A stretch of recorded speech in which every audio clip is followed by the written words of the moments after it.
नवरात्रि में किसकी पूजा होती है? दुर्गा कौन? नारायणी। दुर्गा कौन? नारायणी। तो नारायण की ही एक शक्ति नारायणी, भगवान की ही एक शक्ति का नाम दुर्गा है, भगवान की ही एक शक्ति का नाम काली है, भगवान की शक्ति का नाम है नारायणी। बोलो हाँ। परमेश्वर तो परमेश्वरी, नारायण तो नारायणी। इसलिए नर और नारी, ब्रह्मा जी के शरीर के एक अंग से नर और दूसरे अंग से नारी का जन्म हुआ। दोनों 50-50 हो। अकेला पुरुष कुछ नहीं और अकेली स्त्री कुछ नहीं। जब दोनों मिलेंगे 50-50 तब 100 होगा। अकेला आदमी कुछ नहीं और अकेली स्त्री कुछ नहीं। सही है? इसलिए जितना सम्मान पुरुष को मिलता है उससे ज्यादा सम्मान स्त्री को मिलना चाहिए।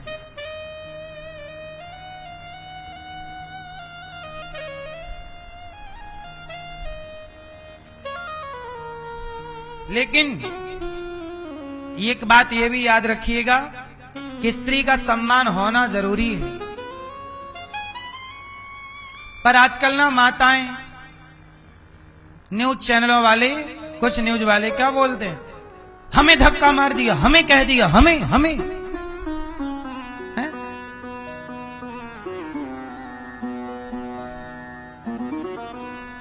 नारी होने का धर्मयुक्त लाभ लीजिएगा। सरकार भी नारियों के पक्ष में कानून बनाती है, होना भी चाहिए। पर कई बार ये बात भी समाज में देखी जाती है कि कुछ नारियां उस कानून का दुरुपयोग करके अपने बूढ़े ससुर को, अपनी बूढ़ी सास को, अपने निर्दोष पति को जेल में डलवा देती है। ये भी समाज में छिपा नहीं है किसी से। मतलब पावर है आपके पास, इसका मतलब गलत यूज ना की। यदि आपने अपने यही हुआ, याद रखिएगा। मैं आपको एक कथा सुनाता हूं, जरा सी, आपको पता सबको है। प्रहलाद जी की बुआ होलिका को वरदान था कि आग जलाएगी नहीं। क्या था ये उसके पास? पावर। क्या था ये? पावर था कि आग तुम्हें जलाएगी नहीं। तो उस पावर का मिसयूज किया, दुरुपयोग किया, प्रहलाद को लेकर बैठ गई होलिका। जब आप अपने पावर का मिसयूज करते हैं तो वही शक्ति तुम्हारा नाश कर देती है। क्योंकि कोई ना देख रहा हो तब भी ईश्वर तो देख ही रहे हैं। आप सही हैं, इसलिए कहता हूं सच रहा करो, सच का साथ दिया। तुम्हारी सास गलत है तो जरूर से दंड मिलना चाहिए, तुम्हारा ससुर गलत है तो जरूर दंड मिलना चाहिए, तुम्हारा पति गलत है तो जरूर दंड मिलना चाहिए।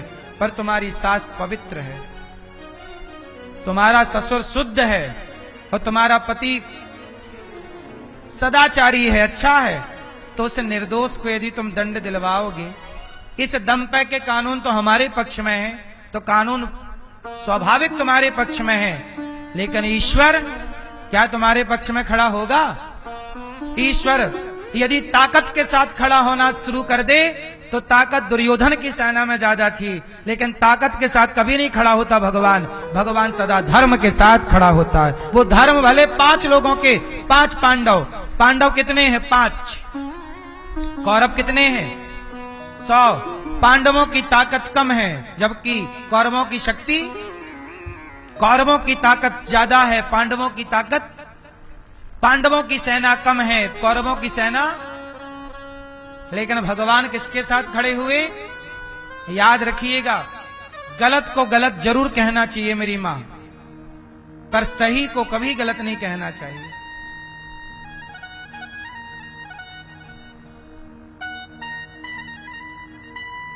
एक आदमी के बारे में मैंने अभी कुछ दिन पहले ही सुना। एक आदमी जेल में था, 60 साल बाद जेल से छूटा, लगभग 50-60 साल। आप में से कुछ लोगों को ये बात याद होगी। 50-60 साल बाद जेल से छूटा और बाइज्जत बरी। 60 साल बाद 50 साल बाद न्याय मिला। अब सोचिए वो निर्दोष था और निर्दोष आदमी को कितने साल जेल में रहना पड़ा? 50। सारी जिंदगी बर्बाद हो गई। अब न्याय मिला तो ऐसे न्याय का क्या करोगे? ऐसी तो न्याय व्यवस्था है भारत की। निर्दोष, अब सोचिए कि वो जज कितना बड़ा पाप करता होगा जो निर्दोष को दंड दे देता होगा। इसलिए जो अपराधी है उसे जरूर दंड मिलना चाहिए, पर निर्दोष को दंड दिया जाएगा तो भगवान तुम्हें माफ नहीं करेंगे। यहां की अदालतें, यहां के लोग बिकते हैं, ईश्वर की अदालत में कोई नहीं बिकता। बड़े बड़े कानून प्रभु के, बड़ी बड़ी मर्यादा, किसी को कौड़ी कम नहीं देता, किसी को दमड़ी ज्यादा, समझदार तो चुप रह जाता, मूर्ख शोर मचाता, मेरे मालिक की दुकान में सब लोगों का खाता। एक एक व्यक्ति का, एक एक बातों का, एक एक पाई पाई का हिसाब उस विधाता के पास है। बचेगा कौन? तुम्हें क्या लगता पाप करके बच जाओगे? अरे पाप करके भगवान के पिता ना बच पाए। पाप करके भगवान के पिता दशरथ ना बच पाए। श्रवण को मार के कहां बच पाए? खुद को भी तो मरना पड़ा। सांप को कांटों में फेंक के पितामह भीष्म ना बच पाए, बाणों की सैया पे लेटना पड़ा। तो आप और हम बच जाएंगे? पाप करके रावण ना बच पाया, जिस रावण की कुर्सी के नीचे देवता बैठते थे। कर जोरे सुर दिशि पे विनीता, भ्रकुटि बिलोकत सकल सभीता। लंका में बड़े बड़े देवता ऐसे थर थर थर थर कांपते। रावण का रुतबा क्या था जानते हो? रावण के यहां ब्रह्मा जी आते थे उसे पढ़ाने। कोचिंग कौन देता? ब्रह्मा जी। शंकर जी, आप लोग सावन आता है माटी के शंकर जी बनाते हो। सावन आता तो शंकर जी माटी के, रावण शंकर जी माटी के नहीं बनाता। हाँ भोलेनाथ आओ, साक्षात शंकर को बुलाता, श्रृंगी में दूध भरता और शंकर जी के ऊपर दूध चढ़ा। ऐसा रावण था। शंकर जी को बुलाता, यहां आओ, यहां बैठो, हम तुम्हारा अभिषेक करेंगे। श्रृंगी लेता, नहलाता। तो ये रावण था जिसके द्वार पर शंकर जी आते, जिसके द्वार पर ब्रह्मा आते। ऐसा रावण जब पाप किया, गलत किया, तो उसे बचाने कोई नहीं आया। इसलिए साहब पाप करके रावण ना बच पाया जो इतना पावरफुल था। तो पाप करके और आप और हम बच जाएंगे। दशरथ नहीं बच पाए। पाप करके भरत की माता कैकेयी नहीं बच पाई। राम को वनवास भेज देना पाप था कि पुण्य था? आज तक किसी पिता ने अपनी बेटी का नाम कैकेयी नहीं रखा, क्योंकि कैकेयी ने राम को वनवास भेज दिया, जबकि राम निर्दोष थे, लेकिन राम को दोषी करार दे दिया। सीता मां निर्दोष थी, पर जनता ने सीता मां को दोषी करार दे दिया। बोलो हाँ। इसलिए जो दोषी है उस पर जरूर दोष लगाना है, पर जो निर्दोष है, इसलिए कहता हूं मेरी मां, कुछ भी ना बोला करो, किसी को ना बोला करो। जो गलत है उसे गलत। अब तुम महिलाओं के पास पावर है तो अपने सास को, अब आजकल बहुएं धमकी क्या, हम तो जेल में डलवा देंगे, हमें जल्दी से 5 लाख दो, 10 लाख दो, तलाक दो, नहीं तो हम दहेज का केस लगा के अंदर कराएंगे। अब बताइए ये कोई बातें हैं? मेरे पास एक आइडिया है, भारत से सारे तलाक खत्म हो सकते हैं। कहो तो बता दूं, तलाक ही खत्म हो जाएगा, ना के बराबर बचेगा। तो चलो कहो तो बताओ, नहीं तो क्या जरूरत है? भारत से तलाक समाप्त हो सकता है यदि मेरी एक बात मान ली जाए। मेरे पास समस्याएं नहीं, मेरे पास समस्याओं का समाधान है। मैं समस्याओं में नहीं उलझता, मैं ढूंढता हूं इसका समाधान क्या है। समस्या तो ऑलरेडी खड़ी है मुंह फाड़ के, उस पर क्या बात करें? बात समस्या पे कभी नहीं करनी चाहिए, बात समस्या के। मेरे पास एक समाधान है, तलाक समाप्त हो सकता है, किसी का तलाक नहीं होगा। चलो बताओ, आज तलाक, अधिक मात्रा में तलाक किसकी वजह से होते हैं? उत्तर दो। क्या क्योंकि आजकल तलाक इसलिए होते हैं क्योंकि लड़की को पता है कि तलाक लेंगे तो 10-20 लाख मिल जाएगा, पार्टी बड़ी होगी तो 50 लाख मिलेगा, और बड़ी है तो 1-2 करोड़ मिल ही जाएंगे।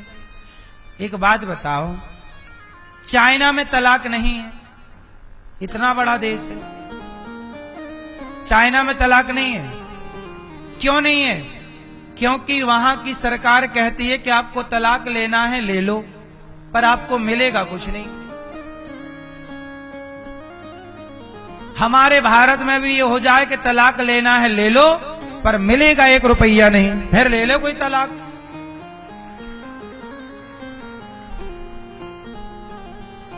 वास्तविक में जिसे तलाक की जरूरत है फिर वो उस पर मंथन कर लिया जाएगा कि वास्तविक में किसी कोई, बहुत सारे लोग ऐसे होते जो पैसे के नहीं कुछ और तीसरा कारण होता, वो कारण पर विचार कर लिया जाएगा। लेकिन भारत में 90% तलाक पैसों के लिए होते हैं कि नहीं? बात सही है कि गलत? बोल तो दो मेरी मां।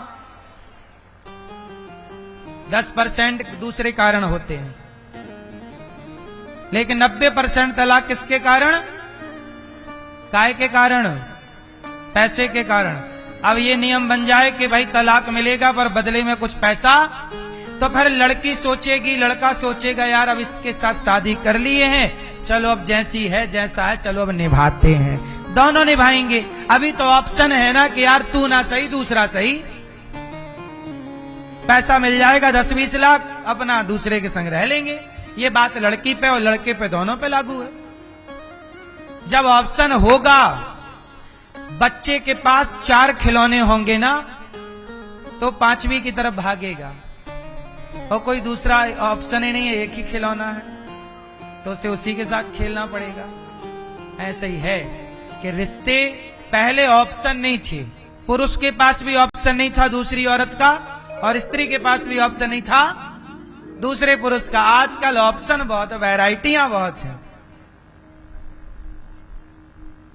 बोलो हाँ। आजकल तो आदमी इसके साथ रहता, उसके साथ रहता, और ब्याह तीसरे के साथ। बोलो हाँ, अलग अलग फ्लेवर।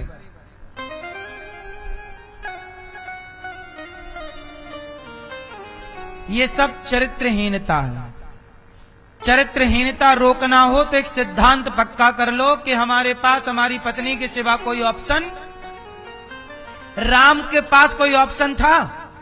जब राम की पत्नी माता सीता वनवास में थी, तब भगवान राम को यज्ञ करना था, राजसूय यज्ञ करना था। उस यज्ञ का नियम था कि पत्नी यदि नहीं होगी तो आप यज्ञ नहीं कर सकते। तो राम को बोला गया कि आप विवाह कर लो। राम के पास क्या बोला गया कि आप दूसरे विवाह का ऑफर दिया गया। राम ने कह दिया नहीं,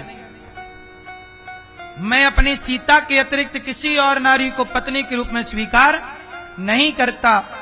तब राम ने सोने की सीता बनाई और सोने की सीता को बगल में बिठा के वो यज्ञ पूरा कराया। लेकिन मर्यादा पुरुषोत्तम, इसलिए उन्हें मर्यादा पुरुषोत्तम कहते हैं कि उन्होंने दूसरे स्त्री के बारे में, राम के पास ऑप्शन नहीं था, ऑप्शन बहुत थे पर मर्यादा ऑप्शन नहीं, धर्म ना ऑप्शन नहीं देता। क्यों? अच्छा एक बात बताओ, आपकी मां जो है, क्या अब दूसरी मां बनाने का ऑप्शन है? यदि ऑप्शन होते ना तो लोग अपनी अपनी मां को छोड़ के दूसरी माएं भी बनाने लग जाते। वो तो अच्छा ऑप्शन नहीं है। दूसरे बाप का ऑप्शन है। जब एक दूसरी मां का ऑप्शन नहीं, दूसरे बाप का ऑप्शन नहीं, तो दूसरी पत्नी और दूसरे पति का भी ऑप्शन नहीं होना चाहिए। यदि ये बातें लागू हो गई तो बताइए तलाक बचेगा? मर जाएगा तलाक, आत्महत्या कर लेगा। बोलो हां, तलाक खुद आत्महत्या कर लेगा। जहां ऑप्शन है ना वहां गंदगी है, जहां ऑप्शन नहीं है वहां गंदगी। अब जैसे कोई दूसरी मां बनाने के बारे में कहां सोचता है? कोई दूसरा बाप बनाने के बारे में सोचता है? क्यों भाई साहब? फिर क्योंकि ऑप्शन नहीं है। एक बाप है जो है लंगड़ा बहरा जैसा बाप बाप है, जैसी माँ है अंधी बहरी कानी खोरी जैसी है। बोलो, जहां बाप बनाने का ऑप्शन ना हो, मां बनाने का ऑप्शन ना हो, तो फिर दूसरा पति और दूसरी पत्नी का ऑप्शन क्यों है? जो है भाई, कोई मर जाए, चलो पति मर गया जवानी में, पत्नी मर गई जवानी में, उस पर पुनर्विचार हो सकता। ये मेरी मां सही है ना, पत्नी मर गई पति मर गया, चलो विचार कर लो। पुनर्विवाह का राजा राम मोहन राय ने लागू किया था। बोलो हाँ ठीक है, पत्नी जवानी में पति जवानी में मर गया, ठीक है, लेकिन भाई तुम्हारा पति जिंदा है, तुम्हारी पत्नी जिंदा है, अपने को छोड़ के वो पड़ोसी के संग घूम रही हो। हाँ हम तो दूसरा कर लिए इसके संग, अच्छा नहीं था इसके संग कर ले रहना। अरे उसके भी तो 2 ही पांव हैं, तुम्हारे वाले के भी तो 2 ही पांव थे, तो अपने वाले को काहे छोड़ दिया? इसके भी तो 2 ही हाथ हैं, इसका भी तो सिर एक ही है। जब रहना पुरुष के साथ ही था तो अपना वाला क्या बुरा था, रहना स्त्री के साथ ही था तो अपनी वाली में क्या बुराई थी? बातें थी तो बातें साफ कर लेते, मन मुटाव खत्म कर लेते, भीतर के गिले शिकवे समाप्त कर लेते, पवित्र करके जिंदगी जीते। 2 बातें तुम सह लेते, 2 बातें तुम सह लेते। ये काहे तुम पराई औरत पराई पुरुष के चक्कर में भाग? तुम्हारा मर जाए तुम्हारी मर जाए तो अलग विषय है। पति पत्नी दोनों एक दूसरे का आदर करें। और रिश्तों में सबके घर लड़ाई झगड़ा होती है। लड़ाई का मतलब ये नहीं कि हम अपनी पत्नी को छोड़ के और दूसरी की तरफ ताक झांक करने लग जाएं। पुरुष कैसा हो, देखो मेरी बात समझो, मैं जिस सिद्धांत का हूं, मैं चाहता हूं कि देखो राम जैसे हम 100% नहीं बन सकते, हम पूरे 100% राम नहीं बन सकते, पर राम के आचरण को 5% तो उतार सकते हैं। 5% तो राम बनो। तुम 100% सीता नहीं बन सकती हो मेरी मां, तो कम से कम 10% तो सीता बन जाओ। कोई पूरा 100% ना राम हो पाएगा ना तो, लेकिन फिर भी नहीं हो पाएगा इसका मतलब ये छोड़ी कि हम महापुरुषों के रास्ते को छोड़ दें कि नहीं जी हम नहीं हो पाएंगे। नहीं, ये क्या बात होगी? कोशिश करो, क्यों नहीं हो पाओगे? जिस रास्ते पर राम मर्यादा के रास्ते पर चले, मैं भी चल सकता हूं। हाँ राम की तरह नहीं, पर 2-5 नंबर तो लाऊंगा कि नहीं? क्यों मेरी मां 100 नंबर लाए राम जी, मैं 2 नंबर लाऊं, 5 नंबर लाऊं, कुछ तो आएंगे। तो लाओ ना भैया, राम जैसा आदर्शवान पुरुष बनो और सीता जैसी आदर्शवान। बोले सियावर रामचंद्र की। तो तलाक की करेंगे विदाई, कौन कौन करेगा? आप नहीं उठा रहे हैं आज।